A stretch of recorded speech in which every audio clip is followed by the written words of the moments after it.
эдийн засгийн асуудал дээр, амлалтууд дээр бас нэг жижигхэн тоо байна. За жишээ нь төсвийг зардлыг нэмэхгүй, орон тоог нэмэхгүй. За сүүлийн хэдэн өдрийн улс төрдөр дэд сайдын асуудал гэдэг зүйл яригдж байгаа. Зарим нь ингээд дэд сайдын асуудлыг ярихлаар арчилсан нам нэг цөөхөн хүний 16 хүний асуудал ярьлаа.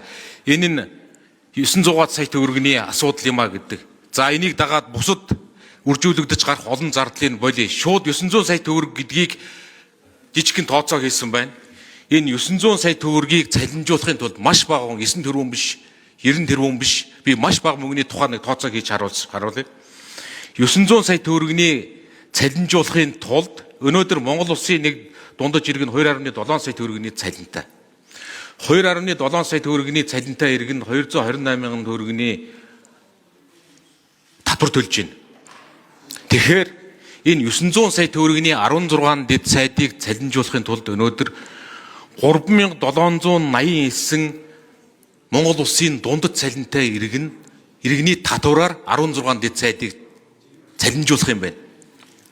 Монгол улсын дундаж 3789 иргэний татварыг хурааж аваад 16хан дэд сайдыг цалинжуулах. Тийм ээ. Тэгэхээр та нарын хэлээд байгаа энэ жоохон мөнгө биш баг. Нөгөө талаасаа Монгол улсын 3700 иргэнийг ажил амьдралаас нь татврыг хурааж аваад цалинжуулж байгаа. Ийм буюу энэний цаан байгаа энэ мөсөн уулын оройны тухай яриа. Өнөөдөр ярьж байгаа энэ улсын эдийн засгийн тухай, том эдийн засгийн тухай яриа гэдэг энэнд арчилсан намын зүгээс ач холбогдол өгж ингэж ярьж байгаа юм аа. Гэтэл энэ бол ер нь Монгол улсад 220 мянга гаруй төрийн албаа гэж хэлж байгаа. 220 мянга дотор төрнөөс гадна энэ улсын секторт ажиллаж байгаа төрөмчийн компаниудын түвшинд ажиллаж байгаа 228 хүний зардал төсвийг хэмнээд энэний зардал төсөв нь энэс 10 дахин их мөнгө. 10 дахин мөнгийг хэмнээд одоо жишээлбэл 10 дахин зардалтай бензин машиныг цахилгаан машинаар солиод ажиллуулахад илүү үр дүнтэй бол 900 сая төгрөгийн зардал гаргаад бид нэр 24 тэрбум төгрөгийн зардал хэмжиж штэ.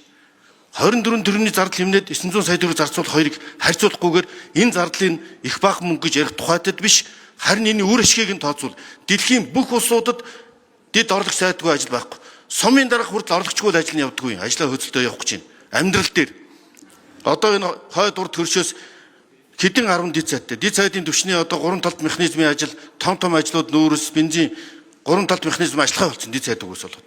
Гадаад яамны дэд сайд нарын уулзтууд зохион байгуулагддаг гэсэн.